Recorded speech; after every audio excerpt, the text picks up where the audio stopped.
श्रीराम समर्थ श्रीराम. दशक 16 समास 1. वाल्मिकी स्तवन निरूपण. वाल्मिकी चरित्र अतिशय उद्बोधक आहे. भविष्यकाळी घडणारं रामायण वाल्मिकींनी आधीच रचून ठेवलं. वाल्मिकींच्या या वाग्विलासाने श्री शंकर प्रसन्न झाले. शतकोटी रामायणाचे तिन्ही लोकांमध्ये त्यांनी विभाजन केलं. श्री शंकरांसह रामाच्या उपासकांना फार मोठं समाधान वाटलं. पूर्वायुष्यात वाल्मिकींनी फार दुष्टकर्म केली होती, पण रामनामाने ते पावन झाले. त्यामुळे त्यांच्या पुण्याला सीमा उरली नाही. त्यांच्या तपाच्या बळाने कोरड्या लाकडाला सुद्धा अंकुर फुटले.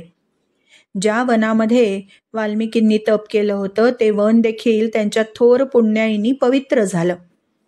ज्याला उपरती झाली, पश्चात्ताप झाला, त्याच्या ठिकाणी पाप उरणं शक्य नसतं. पश्चात्ताप होऊन त्यांनी आसन मांडलं. त्यांच्या देहाभोवती वारुळ वाढलं. वारुळाला वल्मिक म्हणतात आणि म्हणून त्यांचं नाव वाल्मिक पडलं. वाल्मिकी तपस्वी लोकांमध्ये श्रेष्ठ झाले.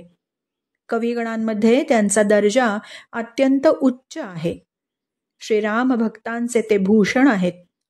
त्यांचा अनुताप, नामनिष्ठा, तीव्र तपश्चर्या या गोष्टी शिकण्यासारख्या आहेत.